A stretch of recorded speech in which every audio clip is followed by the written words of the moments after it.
नमस्कार दोस्तों, क्या आपके जीवन में भी कोई ऐसा व्यक्ति है जिससे बात करने के बाद आप पूरी तरह से मानसिक रूप से थक जाते हैं? कोई ऐसा इंसान जो आपकी छोटी से छोटी गलती को बहुत बड़ा बनाकर दिखाता है, लेकिन आपकी बड़ी से बड़ी कामयाबी पर मुंह फेर लेता है। हम अक्सर अपने शरीर को स्वस्थ रखने के लिए जहरीले खाने से दूर रहते हैं, प्रदूषण से बचते हैं, लेकिन उस मानसिक जहर का क्या जो हमें हर दिन अपने ही कुछ खास लोगों से मिलता है। आज के इस आधुनिक युग में इसे हम टॉक्सिक रिलेशनशिप या जहरीला रिश्ता कहते हैं। जब आज से हजारों साल पहले कुरुक्षेत्र के मैदान में अर्जुन खड़े थे, तो वे भी एक बहुत बड़े मानसिक संकट से गुजर रहे थे। उनके सामने उनके अपने ही लोग थे, वे लोग जो अधर्म के रास्ते पर थे, जो उनके प्रति ईर्ष्या और नफरत से भरे हुए थे। अर्जुन समझ नहीं पा रहे थे कि वे इन लोगों से कैसे निपटें।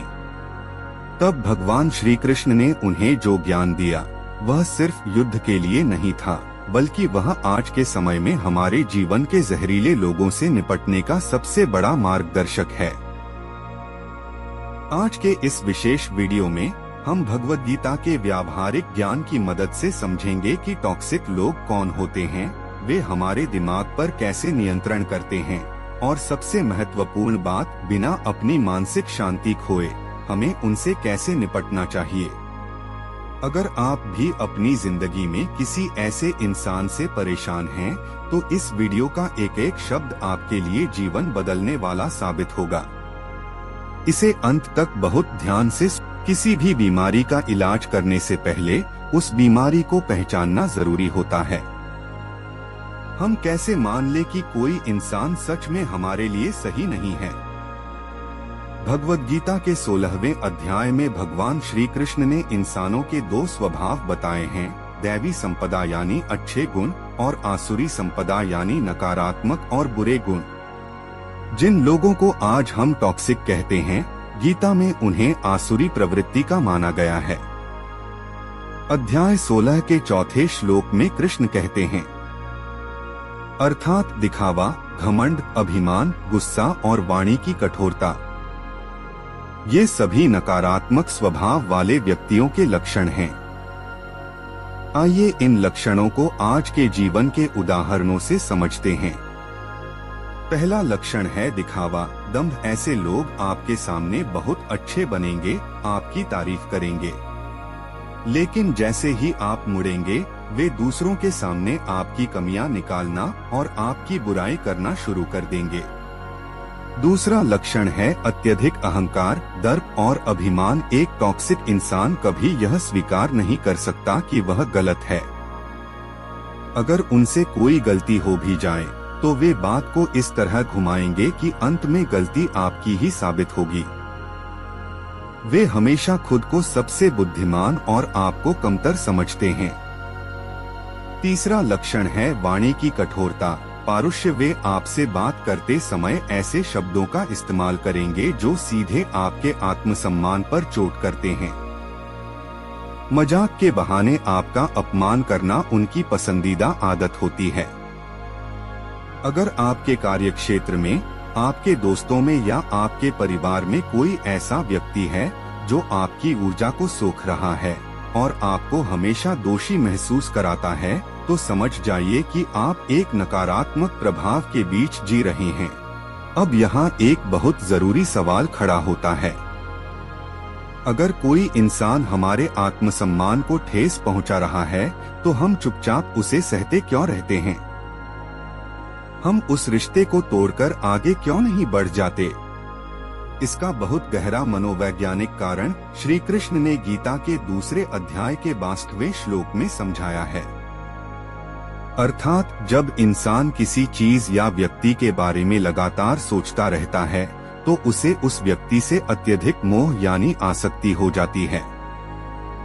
हम 3 मुख्य वजहों से इन जहरीले रिश्तों के जाल में फंसे रहते हैं। बदलाव की झूठी उम्मीद। हम इस गलतफहमी में जीते हैं कि एक दिन सब ठीक हो जाएगा। हम सोचते हैं कि हमारे अच्छे व्यवहार को देखकर सामने वाला इंसान बदल जाएगा, लेकिन याद रखिए, कोई भी व्यक्ति तब तक नहीं बदल सकता जब तक वह खुद अपनी कमियों को स्वीकार न करे।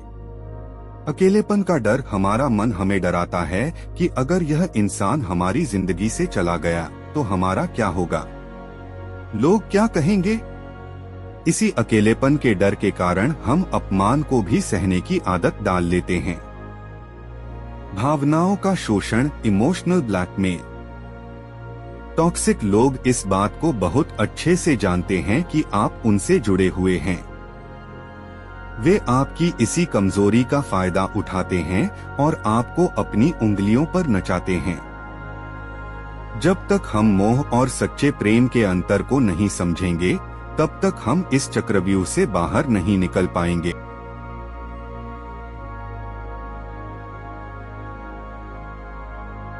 गीता का सबसे मुख्य उपदेश है अनासक्ति। जब आप सामने वाले व्यक्ति के स्वभाव को बदल नहीं सकते, तो उसके व्यवहार से खुद को अलग कर लीजिए। इसका मतलब यह नहीं है कि आप उनसे नफरत करने लगें। इसका सीधा सा मतलब है कि आप उनकी बातों को अपने दिल और दिमाग पर हावी होना बंद कर दें। अगर वे आपकी आलोचना करते हैं, तो यह समझें कि यह उनकी अपनी सोच का कचरा है जो वे आप पर फेंकना चाहते हैं। अब यह आपकी मर्जी है कि आप उस कचरे को स्वीकार करते हैं या वहीं छोड़ देते हैं। अपनी खुशियों का रिमोट कंट्रोल किसी और के हाथ में कभी मत दीजिए। महाभारत के युद्ध से पहले श्री कृष्ण ने शांति के हर संभव प्रयास किए। उन्होंने दुर्योधन को बहुत समझाया, लेकिन जब वह नहीं माना, तो कृष्ण ने मर्यादा की एक रेखा खींच दी। आपको भी अपने जीवन में सीमाएं तय करनी होंगी। सामने वाले व्यक्ति को यह स्पष्ट संदेश जाना चाहिए कि वे किस सीमा से आगे आपसे बात नहीं कर सकते। बिना किसी डर या हिचकिचाहट के पूरी विनम्रता और दृढ़ता के साथ ना कहना सीखें। अपने आत्मसम्मान की रक्षा करना आपका सबसे पहला धर्म है। हमारी आधी से ज्यादा मानसिक परेशानियां इसलिए होती हैं क्योंकि हम गलत लोगों से सही व्यवहार की उम्मीद करते हैं। आप नीम के पेड़ से आम के फल की उम्मीद नहीं कर सकते। गीता कहती है कि आपका अधिकार सिर्फ अपने कर्म पर है, दूसरों के व्यवहार पर नहीं। जब आप सामने वाले से यह उम्मीद करना छोड़ देते हैं कि वह आपसे अच्छे से बात करे या आपकी कदर करे, तो उसका बुरा व्यवहार आपको चोट पहुंचाना बंद कर देता है। उम्मीद खत्म तो दर्द भी खत्म। टॉक्सिक लोगों का मुख्य उद्देश्य होता है आपका ध्यान भटकाना। वे आपको किसी न किसी विवाद में उलझाकर रखना चाहते हैं ताकि आप जीवन में आगे न बढ़ सकें। श्री कृष्ण अर्जुन से कहते हैं कि सब कुछ छोड़कर सिर्फ अपने कर्म पर ध्यान लगाओ। कई बार लोग मुझसे पूछते हैं कि क्या हमें हर रिश्ते को अपनी आखिरी सांस तक निभाना चाहिए? क्या किसी रिश्ते को बीच में छोड़ देना पाप है? इसका सबसे सटीक उत्तर हमें महाभारत के युद्ध से ही मिलता है। भगवान श्री कृष्ण ने अर्जुन को अपने ही सगे संबंधियों के खिलाफ धनुष उठाने को कहा था। क्यों? क्योंकि वे लोग अधर्म और अन्याय के मार्ग पर थे और बार बार समझाने के बाद भी पीछे हटने को तैयार नहीं थे। अगर कोई रिश्ता आपकी आत्मा को हर दिन कुचल रहा है, अगर कोई इंसान आपके आत्मविश्वास को पूरी तरह खत्म कर चुका है और वहां रहने से आपका मानसिक और शारीरिक स्वास्थ्य बिगड़ रहा है, तो ऐसे रिश्ते से सम्मान पूर्वक दूरी बना लेना ही सही निर्णय है। अधर्म को सहना भी अधर्म को बढ़ावा देने जैसा ही है। किसी ऐसे इंसान के साथ रहकर हर दिन घुट-घुट कर जीने से कहीं बेहतर है कि आप अकेले रहें और अपनी मानसिक शांति के साथ जिएं। यह कोई स्वार्थ नहीं है, यह अपनी आत्मा के प्रति आपका कर्तव्य है। दोस्तों, यह जीवन ईश्वर का दिया हुआ एक बेहद अनमोल उपहार है। इसे किसी ऐसे व्यक्ति की वजह से तनाव, आंसुओं और शिकायतों में बर्बाद मत कीजिए, जिसे आपके होने या न होने से कोई फर्क नहीं पड़ता। श्री कृष्ण ने हमें सिखाया है कि हमारी असली शांति हमारे भीतर है, बाहर की दुनिया में नहीं। आज ही एक छोटा सा संकल्प लीजिए। अपने आसपास के लोगों को पहचानिए। जो आपकी परवाह करते हैं उन्हें अपने दिल के करीब रखिए, और जो आपके जीवन में सिर्फ नकारात्मकता लाते हैं उनसे मानसिक रूप से दूरी बना लीजिए। ठंडे दिमाग से सोचिए, शांत रहिए और अपने कर्म के रास्ते पर आगे बढ़ते रहिए, क्योंकि जब आपका मन अंदर से मजबूत होगा तो दुनिया का कोई भी टॉक्सिक इंसान आपकी शांति को भंग नहीं कर पाएगा। अगर आज के इस वीडियो से आपको थोड़ी भी हिम्मत और सही दिशा मिली हो तो इस वीडियो को लाइक जरूर कीजिएगा। इसे अपने उन करीबियों के साथ शेयर करें जिन्हें इस समय इन विचारों की सबसे ज्यादा जरूरत है। कमेंट बॉक्स में जय श्री कृष्णा लिखकर मुझे जरूर बताएं कि आपको यह वीडियो कैसा लगा। चैनल को सब्सक्राइब करना न भूलें ताकि ऐसी ही जीवन बदलने वाली बातें आपको हमेशा मिलती रहें। अपना ख्याल रखिए, सकारात्मक रहिए। मिलते हैं अगले वीडियो में।